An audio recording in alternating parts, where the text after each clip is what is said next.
Hi everyone, പുതിയൊരു വീഡിയോയിലേക്ക് എല്ലാവർക്കും സ്വാഗതം. ഇന്നത്തെ വീഡിയോ ഞാൻ ഡിസ്കസ് ചെയ്യാൻ പോകുന്നത് 2 മാസം മുന്നേ ഞാനൊരു സ്വിംഗ് ട്രേഡ് സ്റ്റോക്ക് പിക്ക് ചെയ്തിട്ടുണ്ടായിരുന്നു.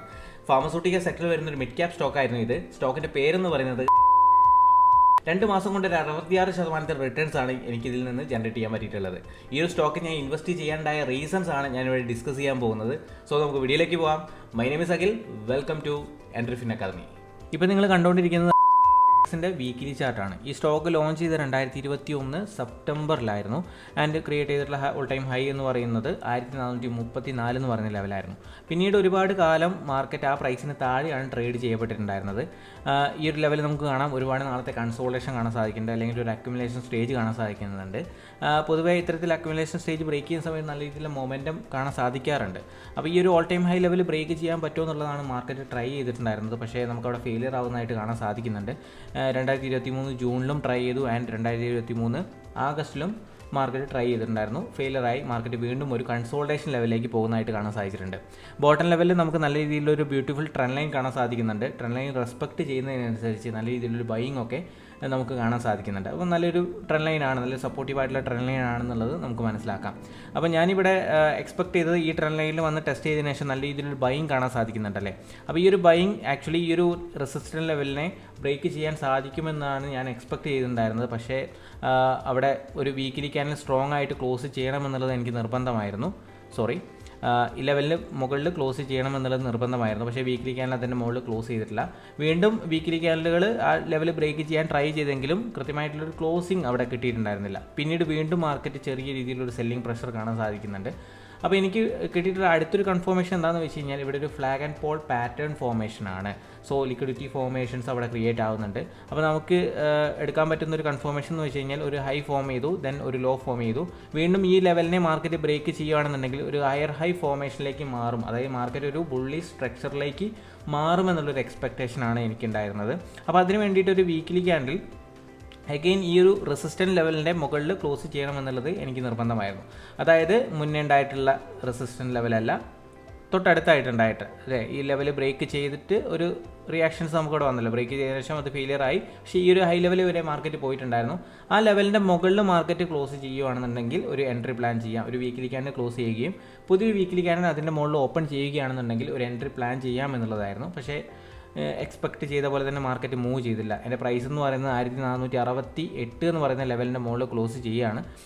എന്നിരുന്നാലും ഞാനൊരു 2% എക്സ്ട്രാ റിസ്ക്കും കൂടെ എടുക്കാറുണ്ട്. 2% റിസ്ക് എന്ന് പറയുമ്പം ഒരു 1498 എന്നൊക്കെ പറയുന്ന ലെവലിലേക്ക് മാർക്കറ്റ് വരുവാണെന്നുണ്ടെങ്കിൽ എൻട്രി എടുക്കാം എന്നുള്ളതുണ്ടായിരുന്നു. പക്ഷേ വീക്കിലി ക്യാൻഡിൽ ഇവിടെ ഓപ്പൺ ചെയ്തു, ചെറിയ രീതിയിലൊരു നെഗറ്റീവ് തന്നെങ്കിലും വീണ്ടും മാർക്കറ്റ് മുകളിലേക്ക് കയറി പോകുന്നതായിട്ട് കാണാൻ സാധിച്ചിട്ടുണ്ട്. നമ്മൾ എക്സ്പെക്ട് ചെയ്ത പോലെ തന്നെ മാർക്കറ്റ് മൂവ് ചെയ്യണമെന്ന് യാതൊരു നിർബന്ധവുമില്ല.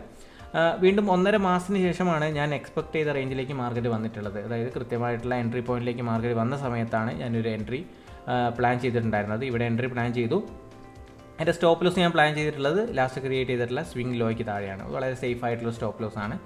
ആൻഡ് എൻ്റെ ടാർഗറ്റ് ഞാൻ പൊതുവേ വെക്കാറുള്ളത് 1:2 റിസ്ക് റിവാർഡാണ്. പക്ഷേ ആക്ച്വലി ഞാൻ ഇതിൻ്റെ അകത്തൊരു 3000 വരെയെങ്കിലും പോകുമെന്ന് ഞാൻ എക്സ്പെക്ട് ചെയ്തു. 3000 വരെയെങ്കിലും ടാർഗറ്റ് പ്ലാൻ ചെയ്യാമെന്നുള്ളത് ഞാൻ എക്സ്പെക്ട് ചെയ്തു. മാക്സിമം ഞാനൊരു 3 മന്ത് വരെ ഹോൾഡ് ചെയ്യാറുള്ളൂ ഏതൊരു സ്റ്റോക്ക് ആണെന്നുണ്ടെങ്കിലും. മാക്സിമം എൻ്റെ ഹോൾഡിംഗ് പീരീഡ് എന്ന് പറയുന്നത് സ്വിംഗ് ട്രേഡിങ്ങിൽ ഒരു 3 മാസം വരെയാണ്. അപ്പോൾ 3000 വരെയെങ്കിലും പോകുമെന്നുള്ള എക്സ്പെക്ടേഷൻ ഞാൻ കൊണ്ടുവന്നു എന്നുള്ളതാണ്. അതിന് മറ്റൊരു കാരണം കൂടെ ഉണ്ട്. ടെക്നിക്കൽ പരമായിട്ട് നമുക്ക് ഒരുപാട് കൺഫർമേഷൻ കിട്ടിയെങ്കിലും ഫണ്ടമെൻ്റലി അല്ലെങ്കിൽ ഈ ഒരു സ്റ്റോക്കിൽ ബിഗ് പ്ലേസ് ഇൻവെസ്റ്റ്മെൻറ്റ് ചെയ്യുന്നുണ്ടോ, ബിഗ് പ്ലേസ് ആയിട്ടുള്ള FIAസും DIAസും അവരുടെ ഇൻവെസ്റ്റ്മെൻറ്റ് ഈ സ്റ്റോക്കിൽ വരികയും ഇൻവെസ്റ്റ്മെൻറ്റ് ഇൻക്രീസ് ചെയ്യുന്നുണ്ടോ എന്നുള്ളതാണ് ഞാൻ ചെക്ക് ചെയ്തിട്ടുള്ളത്.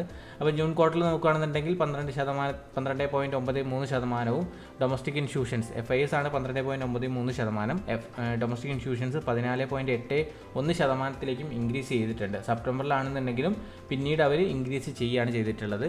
സോ ഈ ഒരു കൺഫർമേഷൻ കൂടെ വന്ന സമയത്ത് എനിക്ക് ഹോൾഡ് ചെയ്യാം എന്നുള്ളൊരു തീരുമാനത്തിലേക്ക് ഞാൻ എത്തി.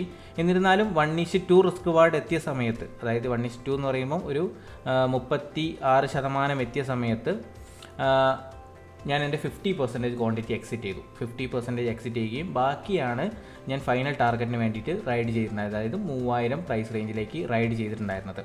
ഓക്കെ, ആ ഒരു സമയത്താണ് നമ്മുടെ ഓവറോൾ മാർക്കറ്റ് നെഗറ്റീവ് സെൻറ്റിമെൻറ്റിലേക്ക് പോയിട്ടുണ്ടായിരുന്നു. ആ സമയത്തും നമ്മുടെ എന്ന് പറയുന്ന സ്റ്റോക്ക് പിടിച്ചു നിന്നു എന്നുള്ളതാണ്.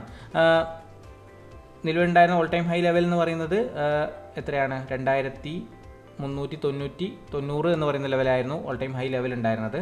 അപ്പോൾ ഈ ലെവലെത്തിയ സമയത്ത് വീണ്ടും നല്ല രീതിയിലുള്ള സെല്ലിംഗ് പ്രഷർ നമുക്ക് കാണാൻ സാധിച്ചിട്ടുണ്ട്. 1:2 ഇവിടെയാണ് ബുക്ക് ചെയ്തത്. അപ്പോൾ അതിന് താഴെ പോയ സമയത്ത് ഞാൻ പ്ലാൻ ചെയ്തത് എന്താണെന്ന് വെച്ച് കഴിഞ്ഞാൽ വീണ്ടും അഗെയിൻ ഈ ഒരു ലെവലിലേക്ക് മാർക്കറ്റ് പോവുകയാണെങ്കിൽ ആ റേഞ്ച് ബ്രേക്ക് ചെയ്യുകയാണെങ്കിൽ ഫുൾ ക്വാണ്ടിറ്റി എക്സിറ്റ് ചെയ്യാമെന്നുള്ളതായിരുന്നു. അപ്പോൾ ഇവിടെ ഞാൻ എക്സിറ്റ് 1:2 റിസ്ക് ഓർഡ് എത്തിയ സമയത്ത് 50% എക്സിറ്റ് ചെയ്തുകൊണ്ടുള്ള ഒരു അഡ്വാൻറ്റേജ് എന്താണെന്ന് വെച്ച് കഴിഞ്ഞാൽ വീണ്ടും ഈ സ്റ്റോക്ക് കോസ്റ്റ് ലെവലിലേക്ക് വരുവാണെന്നുണ്ടെങ്കിൽ ഞാൻ പ്രോഫിറ്റിലായിരിക്കും. ഇനി മേ ബി എൻ്റെ സ്റ്റോപ്പ് ലോസ് ഹിറ്റ് ചെയ്യുകയാണെങ്കിലും എനിക്ക് പ്രോഫിറ്റ് ഓർ ലോസ് ഇല്ലാത്തൊരു കണ്ടീഷൻ, ബ്രേക്ക് ഈവൻ കണ്ടീഷൻ ആയിരിക്കും ഉണ്ടായിരിക്കുക. കാരണം എന്താ വെച്ച് കഴിഞ്ഞാൽ 36%-ൻ്റെ 18% ഞാൻ ബുക്ക് ചെയ്തു, 50% ഞാൻ ബുക്ക് ചെയ്തു എന്നുള്ളതാണ്. അപ്പോൾ വീണ്ടും ഈ ഒരു സ്റ്റോക്ക് ഈ ഒരു ഓൾ ടൈം ഹൈ ലെവലിലേക്ക് വന്ന സമയത്താണ് ഞാൻ എൻ്റെ ഫൈനൽ ക്വാണ്ടിറ്റി ബുക്ക് ചെയ്ത് 66%-ൻ്റെ ഒരു റാലി ഞാൻ ഇവിടെ ക്യാച്ച് ചെയ്തു എന്നുള്ളതാണ്. അപ്പോൾ ഈ ഒരു ടെക്നിക്കൽ അനാലിസിസ് പരമായിട്ടുള്ള കൺഫർമേഷനും ആൻഡ് ബിഗ് പ്ലേയേഴ്സിൻ്റെ ഇൻവെസ്റ്റ്മെൻറ്റ് കൺഫർമേഷനും കൂടി കിട്ടിയപ്പോഴാണ് ഞാൻ ഇത്തരത്തിലുള്ളൊരു ട്രേഡിലേക്ക് പ്ലാൻ ചെയ്യപ്പെട്ടത്. അപ്പോൾ ഈ ഒരു ട്രേഡ് പ്ലാൻ നിങ്ങൾക്ക് ഇഷ്ടപ്പെട്ടു അല്ലെങ്കിൽ നിങ്ങൾക്ക് പല കാര്യങ്ങളും മനസ്സിലാക്കാൻ പറ്റി എന്നുള്ളത് ഞാൻ വിശ്വസിക്കുകയാണ്. സോ ഈ വീഡിയോ ഇഷ്ടമായെങ്കിൽ ലൈക്ക് ചെയ്യുക, സപ്പോർട്ട് ചെയ്യുക, മറ്റുള്ളവർക്ക് കൂടെ ഷെയർ ചെയ്യാൻ വേണ്ടി ശ്രമിക്കുക. അപ്പോൾ നമുക്ക് പുതിയ വീഡിയോയിൽ കാണാം. അതുവരേക്കും ബൈ.